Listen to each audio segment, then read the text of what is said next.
Everyone, welcome to my channel आज साकेत वर्मा। आज हम लोग डिस्कस करने वाले हैं बहुत ही इंपॉर्टेंट चीज जो कि है नोट्स मेकिंग। क्योंकि अभी हम लोग सभी ऑनलाइन स्टडी कर रहे हैं, तो ऐसे सिचुएशन में चाहे वो लाइव लेक्चर अटेंड करने वाला स्टूडेंट हो, चाहे वो रिकॉर्डेड लेक्चर देखने वाला स्टूडेंट हो, उसके लिए एक बहुत बड़ा प्रॉब्लम है कि नोट्स कैसे बनाएं। तो ये सारी चीज़ों को इस वीडियो में मैं आज बहुत ही डिटेल में डिस्कस करने वाला हूँ और एक ऐसा परफेक्ट नोट्स आपको बताने वाला हूँ जो आपको लॉन्ग रन में बहुत हेल्प करेगा।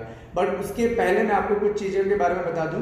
पहला जो है कि आपको एक ऐसा एनवायरनमेंट सेट करना है जिससे आपका डिस्ट्रैक्शन एलिमिनेट हो। क्योंकि पहले क्या होता था, जब हम स्कूल जाते थे या जब हम कॉलेज जाते थे, तो वैसे सिचुएशन पे हमें पता होता था कि हमको स्कूल जाके स्टडी करना है, क्योंकि वहाँ पे एक ऐसा एनवायरनमेंट रहता था। तो हमारा ब्रेन उस चीज़ के लिए ऑलरेडी ट्रेन होता था कि हमको वहाँ जाके स्टडी करना है, तो वहाँ पे डिस्ट्रैक्शन नहीं होते थे या मिनिमम होते थे। ठीक है, अब ऐसे सिचुएशन में जहाँ पे सारी जगह लॉकडाउन है या ऑनलाइन स्टडी का ही माहौल है, आपको घर में बैठ के पढ़ना है, तो घर में बहुत सारी डिफरेंट चीज़ों का आपको सामना करना पड़ता है। जैसे कि कभी कोई बगल में कोई फंक्शन हो रहा है, तो उसके कारण आपका जो नॉइज़ क्रिएट होता है उससे आपका डिस्ट्रैक्शन होता है। आपके घर में जो टीवी चल रहा होता है उसके कारण कई बार आपका डिस्ट्रैक्शन होता है। थर्ड, आपके पास घर में किचन में कोई काम हो रहा होता है, कई बार उसके कारण डिस्ट्रैक्शन होता है, तो हम कॉन्सेंट्रेट उतना नहीं कर पाते। तो आपको अपने घर में एक ऐसा कॉर्नर ढूंढना है जहाँ पे डिस्ट्रैक्शन मिनिमम हो या तो जीरो हो, तो बहुत ही अच्छी बात है। सेकेंड, आपको एक स्पायरल नोटबुक बनाना है। स्पायरल नोटबुक जो A4 साइज का पेपर होता है उसका होना चाहिए, ब्लैंक पेपर होना चाहिए, लाइन वाला नहीं होना चाहिए।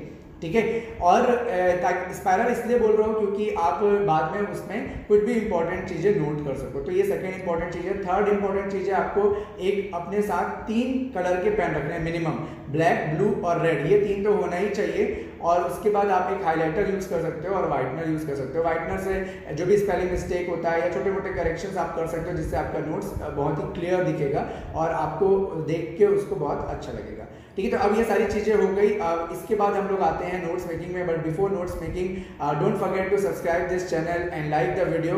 तो और नोटिफिकेशन बेल को भी प्रेस करना मत भूलना, ताकि ऐसे स्ट्रेटेजी सेशंस आपके लिए जब भी आए तो आपको उसके लिए नोटिफिकेशन मिल जाए और आप इमीडिएटली उस वीडियो को वॉच कर सकें। अब हमारे पास यहाँ पे 2 टाइप के स्टूडेंट्स हैं, एक जो लाइव लेक्चर अटेंड कर रहे हैं और दूसरा जो रिकॉर्डेड लेक्चर अटेंड कर रहे हैं। तो दोनों के लिए ये चीज़ लागू होती है कि जब भी आप कोई टॉपिक स्टार्ट कर रहे हैं, है ना, तो उस टॉपिक को अपने नोटबुक में नोट करें। तो बगल में आप यूज़ करें लेक्चर नंबर और उसका टाइम, किस टाइम इंस्टेंट पे वो स्टार्ट हुआ है। क्योंकि कई बार क्या होता है, जब लेक्चर का स्टार्ट होता है तो उससे पहले जो फैकल्टी है वो बहुत सारी स्टोरी बताता है। कई बार वो अपने पर्सनल लाइफ से रिलेटेड बताता है, कई बार आपको मोटिवेट करने के लिए बताता है। कई बार एक टॉपिक से दूसरे टॉपिक में जब वो स्विच होता है तो उस समय वो काफ़ी डिफरेंट बातें करता है। तो अगर आप टॉपिक के बगल में इंस्टेंटली उसका टाइम लिख के रखोगे कि किस टाइम पे वो स्टार्ट हुआ था, तो ये चीज़ आपको बाद में हेल्प करेगी जब आपको सिर्फ और सिर्फ वो बात सुननी है जो इम्पोर्टेंट है।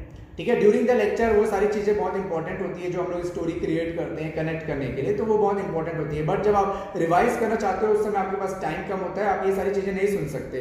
तो आपको सीधा सीधा उस पर्टिकुलर टाइम पे उस टॉपिक को ही सुनना होता है या उस इंपॉर्टेंट चीज़ को ही सुनना होता है। तो अगर आप टाइम लिखोगे तो आपको बहुत ही ज़्यादा हेल्पफुल होगा। ठीक है, दूसरा, आपको अपने नोटबुक को 80 एंड 20% में डिवाइड करना है। ठीक है, ये मैं बहुत ही सीनियर फैकल्टी से ये सीखा हूँ कि कैसे हम लोग इसको यूटिलाइज कर सकते हैं। तो 80 एंड 20% में आप डिवाइड करो। ठीक है, अब उसका क्या यूज़ है वो हम आगे देखेंगे। तो जैसे ही आप कोई स्लाइड पढ़ते हो या कोई व्हाइट बोर्ड में अगर आप पढ़ रहे हो या अगर स्मार्ट बोर्ड में पढ़ रहे हो, तो आपके पास 75-85 इंच का स्क्रीन होता है। तो उसमें एक एजुकेटर जितना भी पार्ट आपका लिखा है उसको आप इमीडिएटली पॉज करके नोट कर लो अगर आप रिकॉर्डेड देख रहे हो। ठीक है, अगर आप लाइव देख रहे हो तो आप अपने एजुकेटर से बोलो, है ना, कि 2 मिनट का आपको टाइम दें और आप उसको इमीडिएटली नोट कर सको। तो ऐसे सिचुएशन में कई बार क्या होता है कि आपको ये भी बोला जाता है कि आपको PDF प्रोवाइड कर दिया जाएगा, तो आप बाद में नोट कर लेना।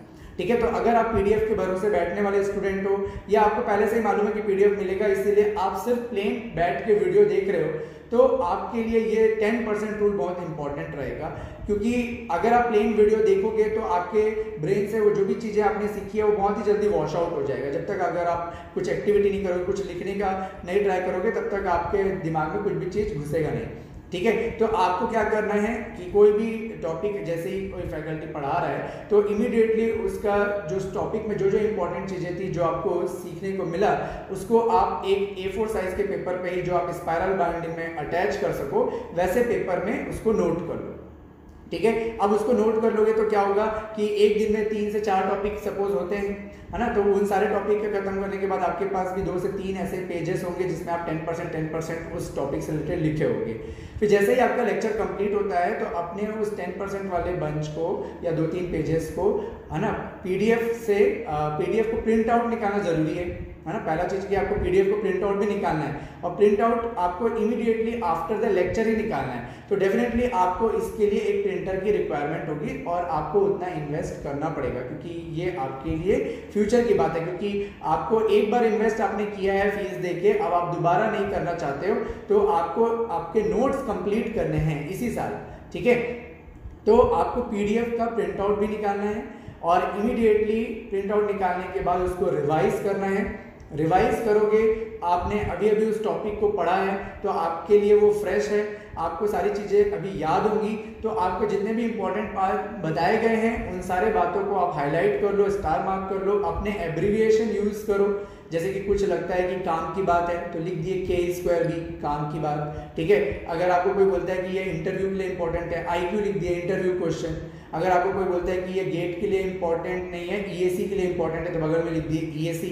तो आपका जो नोट्स है ना वो बहुत ही सेग्रीगेटेड होना चाहिए, ताकि आप जब बाद में देखो ना तो आपका आई बिल्कुल कैच कर सके कि this is the thing which is used for this चीज, है ना। और ऐसा आपको ये गेट के लिए पढ़ना है, ये EAC के लिए पढ़ना है, एकदम सेग्रीगेट होना चाहिए, बहुत ही ऑर्गेनाइज होना चाहिए, सेग्रीगेट होना चाहिए। फिर उसके बाद आपने सब कर लिया, उसके बाद जो आपने 10% रखा था अपने जो लूज पेजेस, उसको आप उसमें अटैच करो और वैसा करके आप उसको स्टेपल कर लो या अपने स्पाइरल में लगा दो, ठीक है। ऐसा आपको करना है, ठीक है, ताकि इससे क्या होगा कि जब आप नेक्स्ट लेक्चर अटेंड करोगे तो उससे पहले आप वो सारे हाईलाइटेड चीज़ों को या वो जो 10% आपने लिखा था उसको रिवाइज करके अगर आप नेक्स्ट लेक्चर अटेंड करोगे तो बहुत ही अच्छा कनेक्शन आएगा आपका एक लेक्चर से दूसरे लेक्चर में, और आपको चीज़ें याद रहेगी आपके पास। रिवाइज करने की जब मिनिमम चीज़ें होंगी, है ना, और तो आप उसको जल्दी जल्दी रिवाइज कर सकते हो और बहुत ही जल्दी आपके दिमाग में सारी चीज़ें बैठ सकती हैं बहुत, क्योंकि आप ज़्यादा कम चीज़ें हैं तो ज़्यादा बार रिवाइज कर सकते हो। जब ज़्यादा बार रिवाइज करोगे तो आपकी मेमोरी में लॉन्गर ड्यूरेशन तक रिटेन रहेगा। तो ये तो उन स्टूडेंट्स के लिए हो गया जो पीडीएफ के भरोसे बैठे थे या जिनको फैकल्टी ने बोल दिया कि आप पीडीएफ से नोट करो, ठीक है। अब हम लोग उन स्टूडेंट्स के लिए आते हैं जो अपना नोट्स खुद बना रहे हैं, एक एक चीज लिख के, जो स्लाइड बाय स्लाइड आपका लिख रहे हैं, जिनको मैंने बोला कि 80 और 20% में डिवाइड करो। तो 80 और 20% में 80% में आपने डेरिवेशंस लिख लिए, फॉर्मूले लिख लिए, है ना, उसका डेफिनेशन लिख लिया, ये सारी चीजें आपने लिख लिया। अब जो 20% बचा है उसमें आपको क्या करना है, तो आप जब कोई टॉपिक फिनिश करते हो तो उससे रिलेटेड आपको क्वेश्चंस कराए जाते हैं। तो क्वेश्चन जब आपको कोई फैकल्टी कराएगा तो उसमें मिस्टेक्स नहीं होंगे, आप आराम से समझ जाओगे। लेकिन जब आपको कोई डेली प्रैक्टिस प्रॉब्लम दिया जाता है जिसको आप खुद से अटेम्प्ट करते हो बिना सॉल्यूशन देखे, ठीक है, मैंने अपने लास्ट वीडियो में भी बोला था आपको सॉल्यूशन नहीं देखना है, आपको खुद से ट्राई करना है। आप ट्राई करो, एक टॉपिक से रिलेटेड जो भी आपको क्वेश्चंस मिले हैं उसको ट्राई करो, और जब आप उस क्वेश्चन को बनाते समय जो मिस्टेक करोगे, ठीक है, चाहे वो कैलकुलेशन मिस्टेक हो, चाहे वो कंसेप्चुअल मिस्टेक हो, उस मिस्टेक को उस 20% में नोट करना है। या अगर कोई ऐसा फैक्ट मिल गया आपको जो आपको लगता है कि इस टॉपिक से रिलेटेड है, मुझे इसको याद रखना पड़ेगा, या अगर आपको कुछ कंडीशंस मिल गई कि इसी कंडीशन पे ये फॉर्मूला अप्लाई होता है, तो आप उस कंडीशन को वहां पे लिखो, ठीक है। तो जैसे initial value, final value theorem किस कंडीशन में अप्लाई होता है, बाउंडेड होना चाहिए, अनबाउंडेड होना चाहिए, ये आपको मालूम होना चाहिए। आप कूलम्ब्स लॉ से रिलेटेड अगर आप पढ़ रहे हो तो कूलम्ब्स लॉ से रिलेटेड जब आप प्रॉब्लम करोगे तो उसमें कुछ कंडीशंस लग रही हैं, तो कूलम्ब्स लॉ के जो वो 20% जो बचा हुआ है वहां पे वो कंडीशंस को रख लो जिसके कारण वो प्रॉब्लम में आपको मिस्टेक हुआ था, चाहे वो कैलकुलेशन मिस्टेक ही क्यों ना, उसको नोट करो। अब इससे क्या होगा, जब आप रिवाइज करोगे थॉरोली, है ना, क्योंकि जब भी हम कोई टेस्ट सीरीज अपीयर होते हैं तो उससे पहले हमको थॉरोली अपने नोट्स को एक बार तो रिवाइज करना ही होता है, ठीक है। तो या टॉपिक वाइज अगर आप टेस्ट दे रहे हो तो आप सारे टॉपिक्स को रिवाइज करोगे। तो जब आप रिवाइज करोगे तो उसमें आप उस टॉपिक को पढ़ते समय कॉन्शियस हो जाओगे और अलर्ट हो जाओगे कि आपको मालूम रहेगा कि इस टॉपिक में आपने ये मिस्टेक किया था।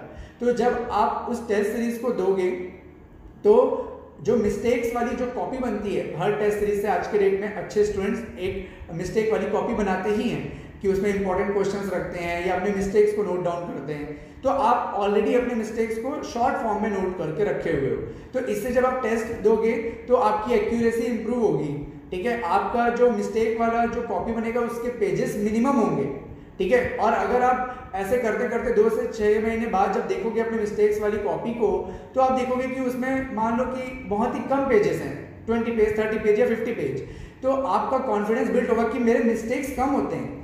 कम पेजेस का मतलब है कि आपके मिस्टेक्स कम होते हैं, ठीक है। अगर किसी की मिस्टेक की कॉपी ही 200 पेज की हुई तो उसी को वो रिवाइज करता रह जाएगा एट द एंड, ठीक है। जब वो फाइनल एग्जाम में जाएगा तो वो उसी को रिवाइज करता रह जाएगा। तो हमारी मिस्टेक्स की कॉपी के जो पेजेस है वो मिनिमम भरने चाहिए, ताकि आप जब उसको देखो तो आपको ये पता रहे, आपको अपने आप में ये कॉन्फिडेंस रहे कि मेरे से मिस्टेक्स कम होते हैं, just we need to work on the speed, ठीक है। तो एक्यूरेसी आपकी यहाँ पे इंप्रूव हो गई, आपके मार्क्स टेस्ट सीरीज में अच्छे आएंगे, आपका कॉन्फिडेंस बिल्ड होगा और ये चीज आपको लॉन्ग रन में बहुत हेल्प करेगी जब आप मॉक टेस्ट में अपीयर होगे, ठीक है। तो इतना कुछ करने के बाद जब आपका एक चैप्टर कंप्लीट होता है ना, आफ्टर फिनिशिंग 1 चैप्टर आपको क्या करना है, 3 to 4 पेजेस वहां पे छोड़ देना है, क्योंकि अभी आप एक रिसोर्स का यूज करके नोट्स बनाए हैं। अब आप बाद में किसी और डिफरेंट रिसोर्सेज का भी यूज करोगे और हो सकता है कि वहां पे आपको कुछ डिफरेंट कॉन्सेप्ट्स, कुछ इंपॉर्टेंट क्वेश्चंस मिल जाए, ठीक है, जिसको आपको लगता है कि आपके नोटबुक में होना ही चाहिए, तो फिर आप उस चीज को वहां पे नोट कर सको। इसके लिए आपके पास 4 to 5 पेजेस डेफिनेटली ब्लैंक होने चाहिए। और अगर आपको नहीं भी मिलता है, अगर आप नहीं भी नोट कर पाते हो तो कोई भी प्रॉब्लम नहीं है, वो 4-5 पेजेस को रहने दो, कोई बड़ी बात नहीं, ठीक है। अब इतना होने के बाद आपका जब एक सब चैप्टर कंप्लीट होता है, एक और चीज आपको करनी है जो कि बहुत इंपॉर्टेंट है। मैंने आपको बोला था कि हर टॉपिक के बगल में लेक्चर नंबर और टाइम लिखना।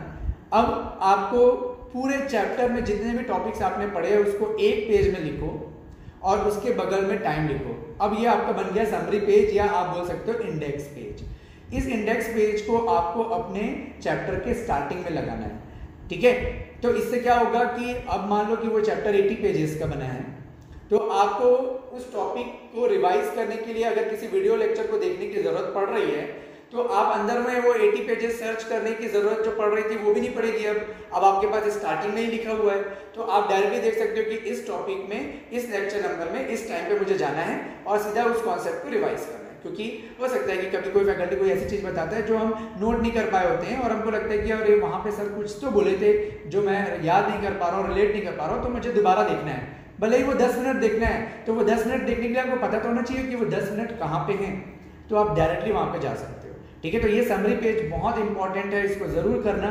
आप देखो, ऐसा आप 1 वीक फॉलो करो या 1 मंथ फॉलो करो या एक चैप्टर में फॉलो करो और उसके बाद दोबारा आप इस वीडियो में आना और जरूर से कमेंट करके मुझे बताना कि ये जो नोट्स मेकिंग टेक्निक मैंने बताया या स्ट्रेटेजी मैंने आपको बताया वो आपको कितना यूजफुल रहा, ठीक है। क्योंकि इसको मैंने काफ़ी देर सोच के, 1 वीक पूरा मुझे लगा और मैंने अच्छे से सोचा और मुझे लगा कि ये सारे पॉइंट ज़रूर आपको पता होने चाहिए जब आप नोट्स प्रिपेयर कर रहे हो, ठीक है। तो आई होप कि आपको ये वीडियो अच्छा लगा हो।